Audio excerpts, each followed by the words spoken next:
Hey everyone, welcome to Mountain Beast Mysteries. Today's video is kind of off topic.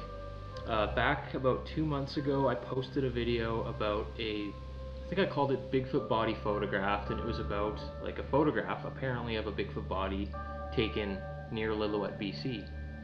And after hearing a lot of input from a lot of different people, and even like wildlife experts and like Ken Walker, the taxidermist, he's like, yeah, that's 100% a lynx body.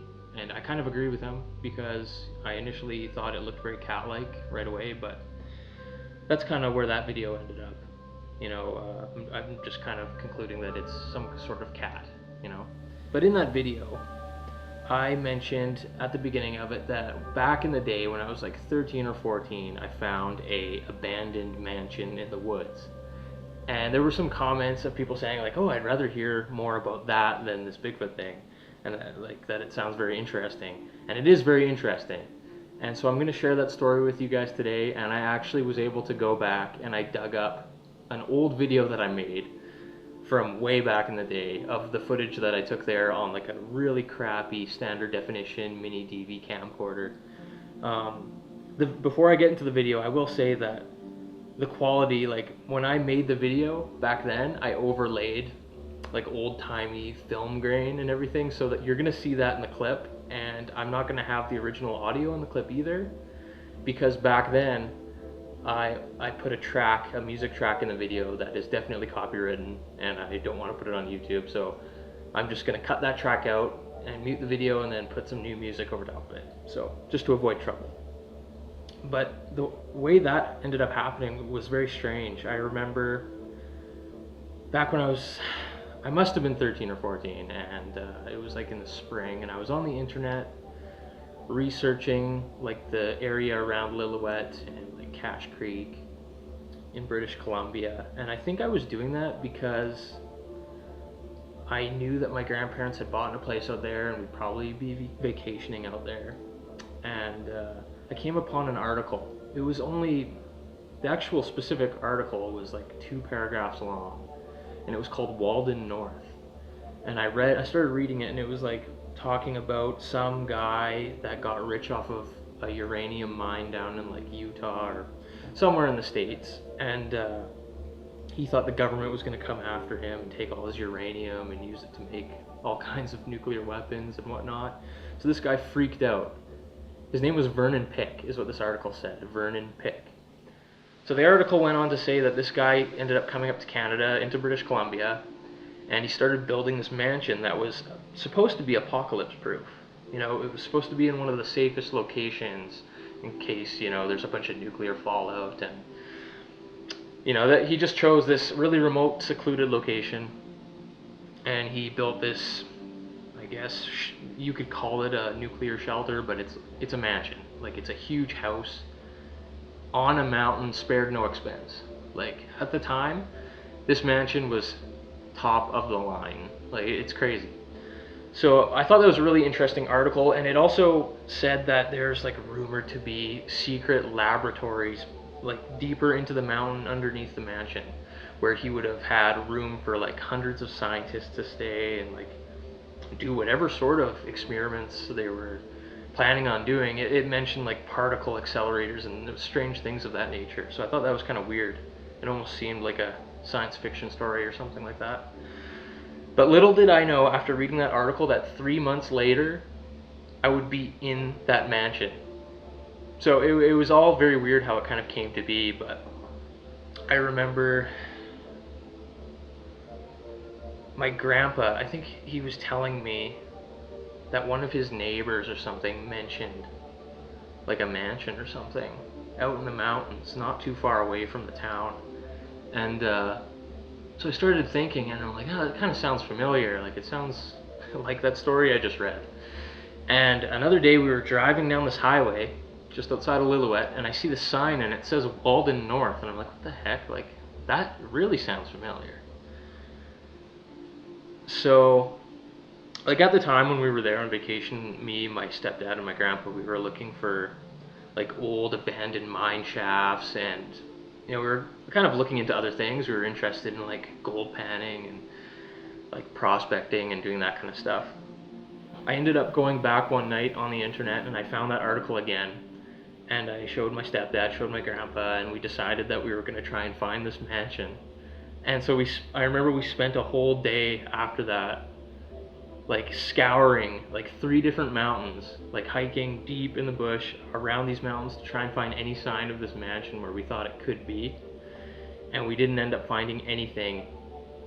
And I think the way I kind of found it, it was Google Earth. I was definitely on Google Earth, and I found something that I thought looked like a bunker. And I'm like, oh, it looks kind of strange. It was like it just looked like a bunch of square buildings. What in reality it was just the roof of this mansion. Like it didn't have like a sloped roof. It was like flat, like a bunker. And so I thought there was a good chance that could be it, because it was also right by that Walden North sign, which also happened to be on government property, on BC Hydro property. So when you drive down that road, there is a place where you can turn in, and it goes to this big BC Hydro dam, and it's just covered in no trespassing signs. Like that entryway to that place had like 100 no trespassing signs. So we're like, okay, we can't really go in there, but maybe we could try and sneak around the back. And so that's what we did. We parked the truck kind of off the highway, and we ended up hiking into the bush, kind of in the direction where we thought this place would be. And that's when, you know, we came across the sign that says no trespassing, property of VJ Pick, Vernon J. Pick. It said something like that. I have the video clip, I'll play right here. And I'm like, oh, this is kind of spooky, because this is exactly like what this article said. And it seemed very strange, so we decided to keep going. We knew the guy was already, like, he'd been dead for a long time.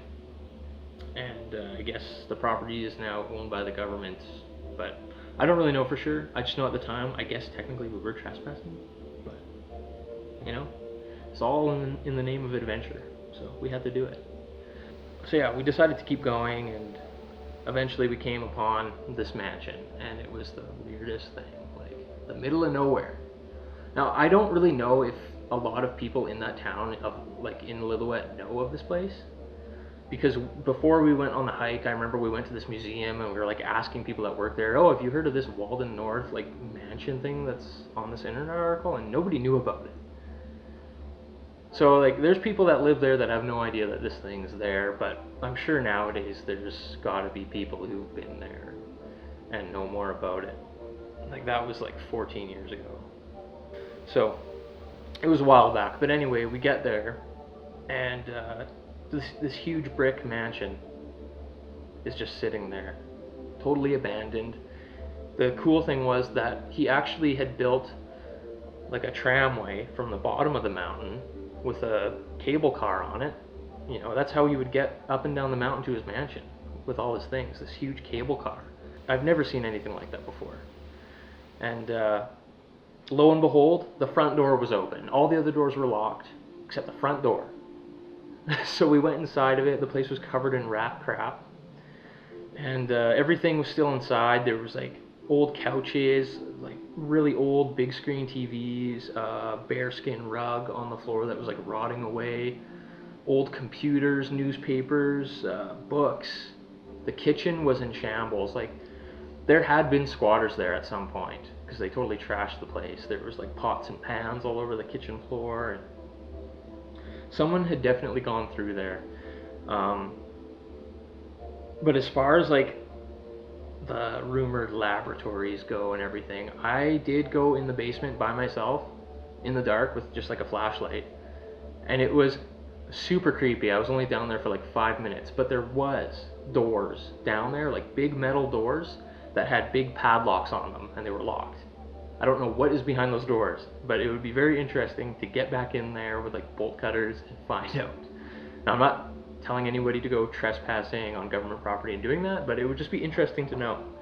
And a very strange thing was that like around the house, there was this one section of rock, like kind of back behind the house, where there was a piece of concrete sticking out of the rocks, like just a random concrete thing jutting out from the rock. Like it almost seemed like there was something underneath there. because I don't know why else they would just, you know, pour concrete on the mountain like that. But it was very strange, and it makes me wonder, you know, what is there, what is in the basement. It was such a weird thing to find, and well, you can see in the footage here, it's just like a big brick mansion in the middle of nowhere. Like, it's a weird thing to come across in the woods. And I know this doesn't really have anything to do with Bigfoot, but you never know what you're gonna find when you're out exploring. You could find anything. So it was kind of a neat story, and I wanted to share that with you guys. You know, because maybe you guys didn't believe me when I said I found a mansion out in the woods. Well, it checks out. WILDMAN, the Bigfoot Odyssey, is going to be on Amazon soon. They sent the film back to me because there was a publishing error. Apparently, the rating I gave to the film did not apply or something. They didn't think it was suitable for all ages, but I'm pretty sure it is. I don't remember swearing at all in the video, but maybe I did and I forgot. But anyways, that should be up now in a couple of days. It's been delayed for so long, but it should be on Amazon either by like Wednesday or Thursday, latest. So I'll post another video letting you guys know when that is confirmed, or you can just keep, you know, checking to see if it's on there. I was just out the past couple of days shooting a bunch of B-roll for the next big YouTube film. I'm really looking forward to showing you guys that. Got lots of cool interviews and you know, another cool big adventure. Because I know you guys are tired of seeing my review videos of like Bigfoot footage and all that kind of stuff, but you know, these things take time. I don't want to rush it, and you know, you won't be disappointed. So look forward to that. I want to have it done by the end of the month. If not the end of the month, then like very, very early January. You know, I have some time off over Christmas, so I'll be able to work on that quite a bit. I guess the last thing I wanted to say is I have received many requests over the last year. You know, people want to know what the music is in my intro and, you know, throughout my videos. So the music you hear in like at the very beginning of the video when it shows like the title, it's a track called First Light, and it was a track I got on audioblocks.com, and that's like it's like a royalty-free music website. You pay by like month or by year, and then you have basically unlimited downloads on the website. You can pick whatever track you want and use it freely in any of your videos. And that track was from there. It's called First Light, and they make like a 30-second version of it, and I think like a 2.5-minute version of it. So that's what I've been using in the intro for forever, basically, since the channel started. And then the track that you guys hear throughout all my latest videos, it's called Atlantis, and it's actually a free track in the YouTube audio library. So if you're a YouTuber or a creator, you can go into that library. Or if you just have a YouTube account, I'm pretty sure you can just go in there and find it. It's called Atlantis. You can download it, use it in your videos, and monetize them. So it's pretty cool. And I like that track a lot because it does remind me of one of the tracks in the original Alien movie. It sounds very similar to one of the soundtracks from that, so that's why I like to use that track.